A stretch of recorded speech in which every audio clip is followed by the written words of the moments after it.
Судија Ентон, добро дојдовте во студиото на телевизија 24. Вие сте човек кој што има кариера повеќе од 30 години, почнувајќи од адвокат, обвинител, судија, председател на Сдружение на апелацијски судови во Флорида. Како успеавте да ги искачите тие скалила нагоре или по-конкретно, како да се стане професионален и независен судија? Ова ве прашувам бидејќи сте во посета на земја за која што Греко, експертите од Греко пред неколку дена напиша една препорака: ако на судовите им се обезбеди независност, судството може да функционира непристрасно. I think the reason that I was able to serve as an appellate judge and later as a federal district judge is that I understood that it was important to hear people out. And everything that I did as a judge, I was concerned about the process and following the process. And of course, an essential element to process is making sure that people are heard. So I always felt it was my obligation to make sure that that happened.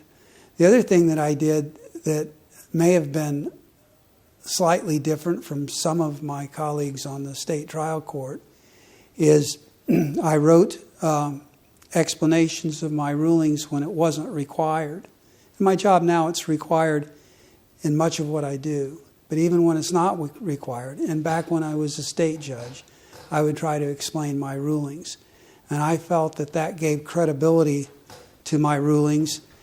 Even if the people didn't like the rulings, the people on the losing side of a case or an issue, they at least understood why I did it.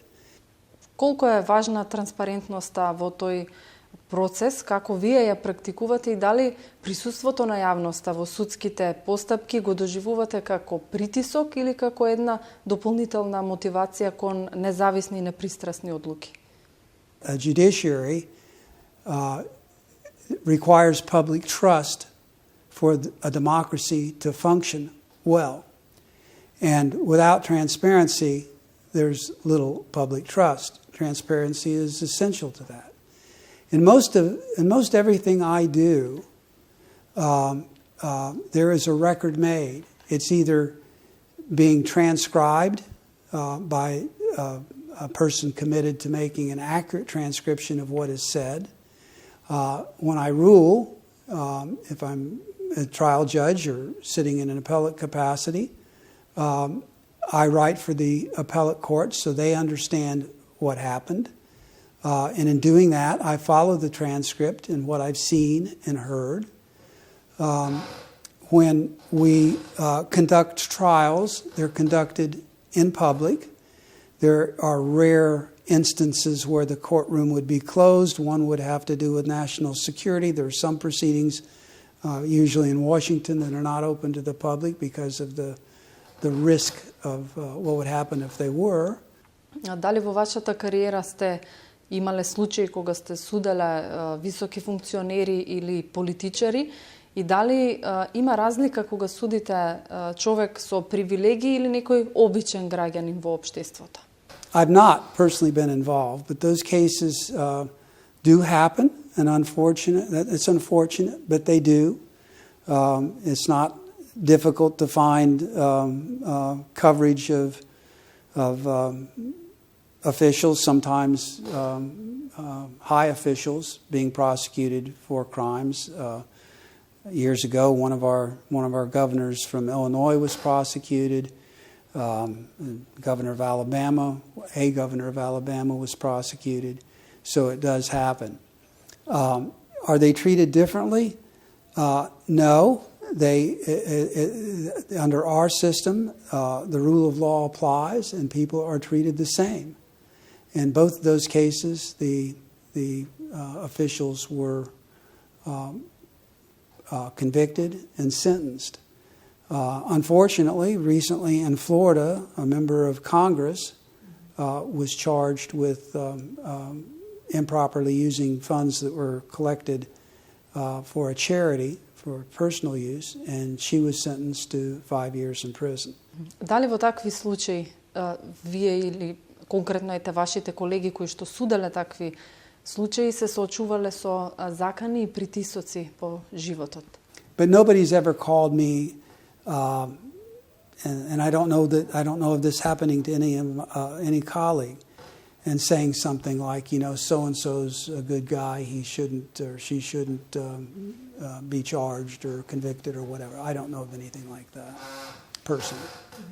Се водат ли во постапки против колеги суди или обвинители, каков исход има? The same way.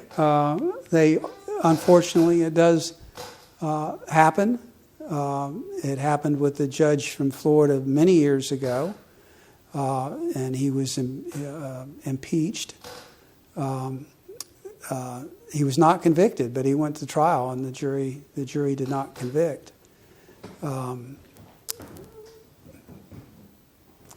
There was a judge who got in trouble for a misdemeanor offense, and he resigned not because of the misdemeanor charge, but because of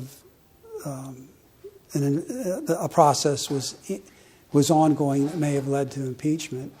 Тие факти ме водат до следното мое прашање околу етиката и етичноста на судиите и обвинителите, односно сите чинители во правосудниот систем, се учили некаде или се раѓаат луѓе кои што имаат цврст став и авторитет во општеството?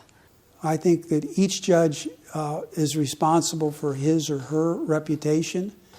I think also that becoming a judge creates a presumption that the judge is going to do the right thing.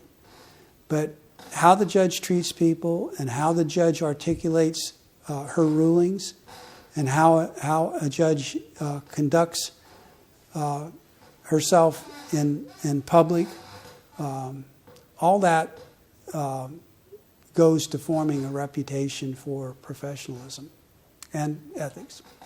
Судија Ентон, ви благодарам за вашето гостување и за одговорите на Телевизија 24.